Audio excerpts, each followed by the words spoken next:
dollars for their higher education. What does the nation get back? We get millions of educated graduates. The next generation of engineers, teachers, business leaders, and professionals is already in college, waiting to get to work. We get answers to important national problems. University researchers investigate and help solve many of our nation's most pressing medical, social, defense, and economic needs. More than half of all basic research in the U.S. is done in campus laboratories.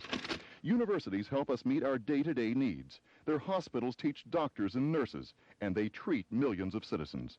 Farmers and foresters rely on universities for help in planting their crops and selling their harvests. The arithmetic is simple. Colleges and universities are important to everyone's life. Remember America's colleges and universities for the future. A message from the Action Committee for Higher Education.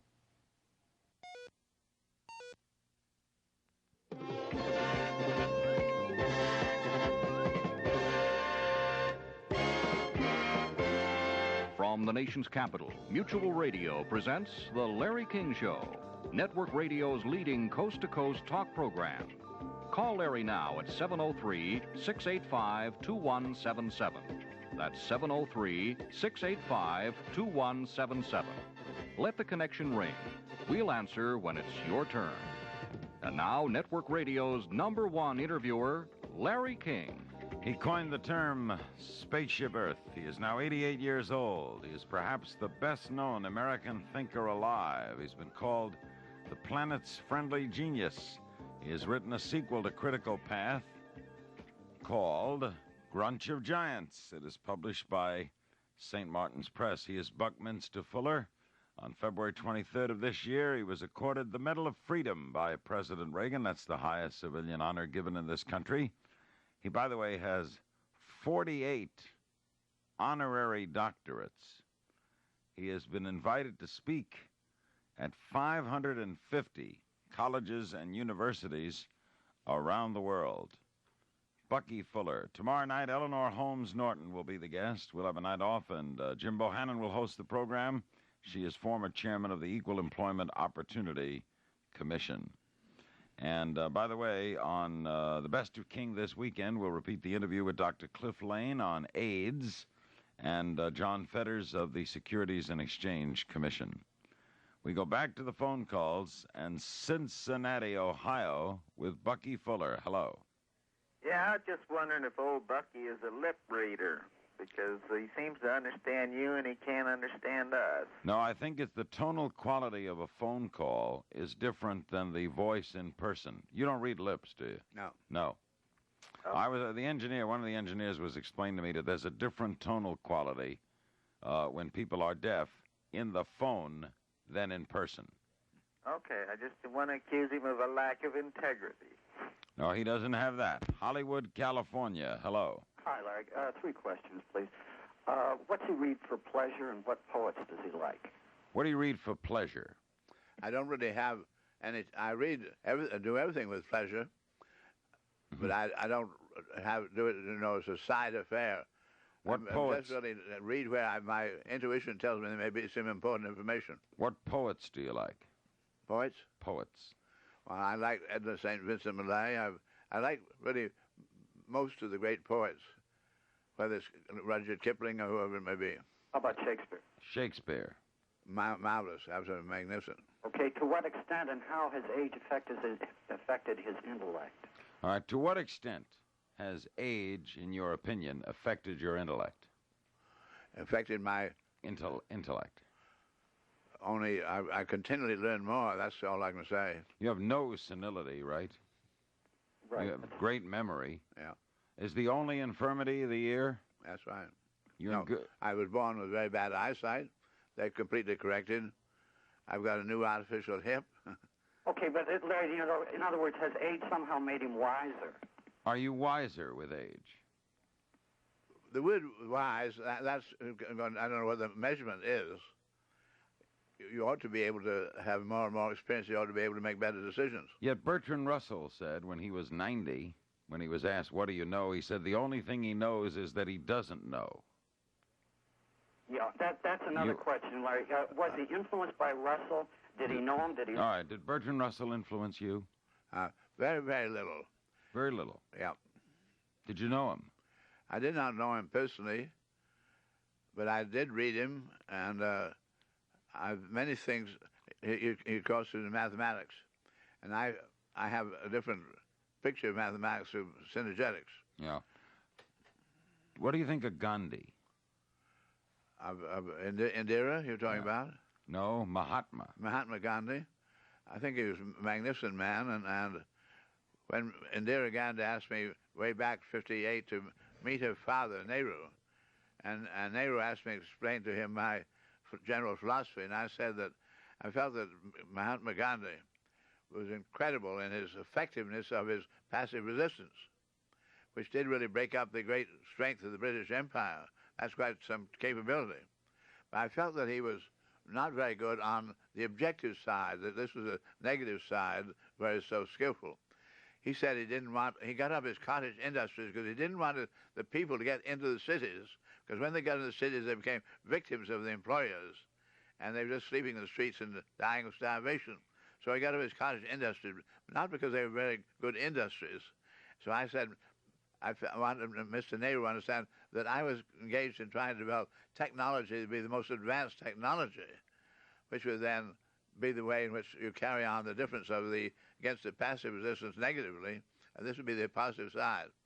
With Buckminster Fuller, West Hartford, Connecticut. Hello. Yes, Larry, my question is very simple this time. Could the weird things found in the B ring of Saturn possibly be evidence of some kind of extraterrestrial life? Could the weird things found in the B rings of Saturn prove something about extraterrestrial life? I don't know enough about the weird things found in the rings of Saturn to be able to speculate that way. Would you like to go to outer space? I consider myself in outer space all the time. Dania, Florida. Hello. I have two questions for Bucky, Larry. By the way, Larry, does this remind you of the many conversations you've had when you were in Miami with that other great inventive mind down in South Florida? Who was Jacques Fresco? Yeah. Anyway, I remember Jacques Fresco, and I admired him a great deal. I don't quite think he's in Bucky's intellectual league. Let me ask Bucky. Bucky, two questions. Do you remember, or did you ever meet Nikola Tesla? And are you familiar with? Could you say something about the importance of his work on harnessing unlimited energy at the turn of the century? And second, did you hear that? I heard it very well. Okay. My answer is I did actually meet him. I met him in his little office up at Columbia, and had a fairly, maybe 2-3 hours of conversation. What did you think of him? And as a man, I liked him and was very impressed with him. That's all I really can say about Nicholas, because I don't know enough about the things that I hear many myths about him. I'm not in that discussion group. Second question. About the world game, the history of the world game, Bucky, since that's perhaps what you would consider to be a way of solving world's problems, you haven't yet been able to get into the concept of the world game, and it's perhaps the most important aspect of your work, and I'd like you to go into it. Okay, do you think world games is the most important aspect of your work? No. I've been doing world games for 55 years. Can you briefly explain what it means? My problem solving in the world game is to be very familiar with the world and where all the resources are, where all the people are, what goes on with these resources. They get used and then get melted up as scrap, where, for instance, we find that the great tin supply of the world seems to be the Malay Straits and so forth today, and there in South America. But there's more. The United States had no tin, but today our scrap tin, the aircraft plants, is a greater amount of tin in America than there is in the countries that have mines. What does that mean by the term world games, though? So world game is how do you use those resources to take care of everybody, the highest standard of living. Right back with Bucky Fuller after these messages. 15 minutes till showtime, Mr. Hope. Say, Joan, I missed lunch. Can you get me a quick snack? How about an Amway food bar? They're really tasty. Sure. Good. I didn't know Amway makes food products. Amway offers over 350 different products, Bob. They're more than just a soap company. Well, how come you know so much about Amway? My husband and I earn extra income as part-time Amway distributors. Sounds like Amway's a great way to build financial independence. To find out more about Amway, contact an Amway distributor and get the whole story. If you are an employer, you should know that the federal minimum wage is $3.35 an hour for most workers. If your company is covered by the federal minimum wage law, be sure that your employees are paid properly. If you have a question, contact the nearest Wage and Hour Office, U.S. Department of Labor. This message is brought to you as a public service by the U.S. Department of Labor, this station, and me, Ricardo Montalban. I smoked up to a pack and a half a day, and I wanted to quit. So I tried Bantron. On my first day, I cut down. Within a few weeks, I'd quit all the way. Without Bantron, I doubt if I could have done it. Bantron smoking deterrent tablets help you break the cigarette habit. Clinical tests showed that as Bantron goes to work for you, the number of cigarettes smoked decreases. And the more you want to stop, the more Bantron helps. Use only as directed. It took some self-control, but Bantron really helped me make it. I heard these two women talking on the bus about skin that's part oily and part dry, and how Cuticura soap helps, so I decided to try it. Cuticura medicated soap is designed especially for combination skin that's part oily and part dry. Cuticura deep cleans oily areas to remove dirt and excess oil, and its rich, creamy emollients help condition dry patches so skin feels soft, smooth, and moisturized. Use only as directed. My skin looks and feels terrific. Cuticura medicated soap for combination skin. From the nation's capital, you're listening to The Larry King Show. Once again, here's Larry. Our guest is Buckminster Fuller. He is 88 years young, and he still travels 90% of the time. He will be speaking Friday night in Washington at the Shoreham Hotel. And if you're in the Washington area or going to be in town tomorrow, want information on that, the area code is 202, the number is 628-1577. He will appear at the third Integrity Day, this one at Hunter College in New York City. He'll be speaking all day there, starting at 10 a.m. Saturday. Back to the calls in Grand Fork, North Dakota. Hello. Well, Larry, I have a comment and a question for Buckminster Fuller. Go ahead. I attended his lecture at the University of North Dakota in Grand Forks this spring. I felt I should apologize because it was apparently the only lecture he's given where he hasn't had a stand-up ovation. And I would also like to ask Mr. Fuller about, he seems fairly religious and autonomous in his political views. And I was wondering why he didn't choose the United States as a starting point to help the world, since we seem to be able to be in the position to help other countries and the world in large. Do you think the United States should provide a leadership factor in leading the rest of the world? He questions, do you think the United States has a leadership role in the world? Right now, it's lost that. What goes on here today in these great corporations is all the money, big money around the world has bought all the shares of all the great corporations. And so the factories that are here don't really belong to America anymore. They belong to these great world corporations. With Bucky Fuller, Washington, D.C. Hello. Yeah, I'm glad to speak to Mr. Buckeye. I heard him for the first time. I have a question for him. In the evolution of humankind, don't you think the leaders or the people who run the countries in the world are going on the premise that they are fooling some of the people some of the time, but eventually it will come when people know through mass media and communications that they can't fool all the people all the time, and it'll come. Do you think that leaders are under the premise that you can fool some of the people some of the time? That famous statement, yes. Yes. I think that statement has nothing to do with the particular times. That would always be true. Houston, Texas. Hello. Yes, three quick questions for Bucky. First of all, I missed the first part. Did he describe his term Dymaxion, that he coined that phrase? Second question, how does he feel about the four-color conjecture? Has he ever tried to prove that or disprove it? And thirdly, did he ever meet Will Durant? Okay, did you ever meet Will Durant? I did not meet Will Durant. I met his wife. Can you briefly explain what Dymaxion is? Yeah, the Dymaxion is a name that was given to my work by some people hired by Marshall Fields in 1928, and they talked to me for a whole day, and from what I told them about what I was trying to do, they invented the word Dymaxion. I was asked a few years ago by the editor of the Oxford Dictionary in Oxford if I would give a definition, so I said it means doing the most with the least. And what can you say about four-color conjecture? Four-color? Conjecture, I think, is the word he used. I don't know. I don't know either. I'm not very good in the technical area, gang. Monterey, California. Hello. Hello. I would like to ask Bucky one question, then I'll hang up. All right. What does he think of Paulo Soleri and his city of Arco Sante? What do you think of Paulo Soleri? Paulo Soleri, I find, is a very fine young human being. He started off as a sculptor. I think he's still pretty much a sculptor. He's gotten into doing formulations of structures and so forth, but not really as an engineer. And he has a great following, and I understand that because he's a very beautiful human being, and people really care very much for him. With Buckminster Fuller, Austin, Texas. Hello.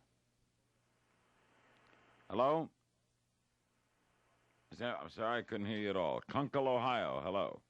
Hello. Yes. Mr. Fuller said there is an integrity governing the universe. My question to him is this. Is the universe itself one purposeful organism, or is it an aggregate that includes organisms? I would think of the universe as certainly an aggregate, but the word organisms, I don't know. It's an aggregate of all kinds of complex events and principles. Is it purposeful? The word purposeful, no. I'd say that the universe is eternally regenerative, and I don't see any purpose. I see it has principles, and principles are eternal. And so what we call the truth is really what we discover in the way of principles. So truth doesn't have a purpose. Thank you. Milton, Massachusetts, for Buckminster Fuller. Hello. Hi, I'd like to have you ask Mr. Fuller about a question about the evolution of our government. Right now we have Jeffersonian democracy in which every person plays a part in the decision-making process by voting for leaders who will hopefully represent our interests. Now, as the world gets more scientifically and technically oriented, the normal citizen is not really qualified to make a lot of the decisions that are going to have to be made. How does he think that our government's going to change to take that into account? Do you hear that? I heard it very clearly. Yeah. I would say we don't have a Jeffersonian government going. At the present time, as everybody knows, if you want to get a presidency, you have to have at least $50 million. If you don't have $50 million, you don't run. Yep. And so I find that the same thing with the senators, so forth. The whole system is inherently corrupted. What is it going to be like? So what I see coming would be something completely different that I talked about earlier this evening as a form of electronic readout of the disposition of humans around the world from the positive and negative fields which can be picked up constantly. Mm-hmm. One more question. You a little while ago you criticized our educational system and said that the words up and down were bad and that they were not really correct. Aren't the words up and down useful and in that they communicate and they are relative terms, just as you said the words forward and backward were relative terms. Up and down is relative to which way gravity is pulling. Why are they bad words to use? I said the right words are in and out. Well, but why is up and down bad? Up and down because there's no place in the universe called up and another one called down. Well, it's a way of communicating. When the astronauts reached the moon on the world TV, the President of the United States congratulated them getting up to the moon. They spoke about being up here on the moon. At the time they said that in the direction of my feet. True. But the words up and down are... I say the words up and down have no meaning. The right words are in and out. Sure. In, out, and around. They've got meaning on Earth. they mean which way gravity is pulling. If I tell you that if you walk... All right, if you want to say which way gravity is pulling, but you've got to say which way is gravity pulling. The words up and down do not really mean that. Now, if I tell you to walk into a room... I said when the astronauts said they're up on the moon, they were directing my feet, gravity was pulling all right, but they gave the wrong information, period. Isn't it true that if I tell you to walk into a room... I say if you use the words up and down, you'll have no confusion whatsoever. Say if you use the words in and out. Well, okay, you're not going to change his mind, sir. Milwaukee, Wisconsin. Hello. Another magnificent show. Thanks a lot. Yeah, I have two questions for Mr. Fuller, please. The first one is, for the people that have been sort of introduced to you tonight and would like to learn a lot more, what are 2 or 3 of your books that you could recommend for us? What books would you recommend to people who wanted to learn more about you that you wrote? I would say probably my own books. All of them, or would you pick 1 or 2 out? I wouldn't try to pick anything out. People have to find their own way. The second question I have is, what is your viewpoint on the possibilities of reincarnation? Possibilities of reincarnation? You know just as much as I do about the possibility of reincarnation. Would you bet that it is possible? I'm not going to give an opinion about it. Nope. Well, Larry, could I ask one more question, please? Quickly. You hear a lot about the so-called striving for success in this culture. In your eyes, Mr. Fuller, what do you feel makes a person a true success? What makes a person successful, in your opinion? How would you define the word success? Whoever really learns to really dare to live with the truth, as they find it. Most important turning point in my life when I began to really dare to go along with the truth. Why are we afraid of that? Why don't we do that? Because of the power of custom, the opinions of others making us uncomfortable and so forth. Those are things. With Bucky Fuller, Tacoma Park, Maryland. Hello. Hi. On page 86 of Grunch of Giants, says that we now have only 50 months within which to exercise our option to convert all Earthian industrial production from killingery to livingery. And I'm wondering when now was. I was not able to relate that. When is, or better yet, when is the end of that 50-month period? On page 86, you refer to a 50-month period in which that this is a critical point and we're going to have to make these changes. When is that 50 months up? I'm sorry to say that the book, they took 2 years to publish it after I finished it. So I got it out of gear in a number of these statements. So I don't want to really commit. By and large, I think that the next 3 years, 1985, is very much of a critical year of whether humanity is going to stay here or not, whether we're going to blow ourselves up or go through and undertake to make the thing work for everybody. 1985. Yeah. Okay, that answers that. What do you think will be the results of the coming second round crisis that the banks are going to have with the third world nation debtors? As far as I'm concerned, there's no such thing as a third world. There's one little planet Earth. And then this is part of a game of enormous power structures imposing their ways of accounting on poor people. We're going to pause for news headlines and a word from your local stations in a half hour to go with Buckminster Fuller, one of the world's extraordinary thinkers. This is the Larry King Show in Washington, D.C. We'll be back right after the headlines on the Mutual Broadcasting System, your network for news and sports. But creative financing did the trick, Zing. We've bought this home, and we didn't even talk to someone at a financial institution.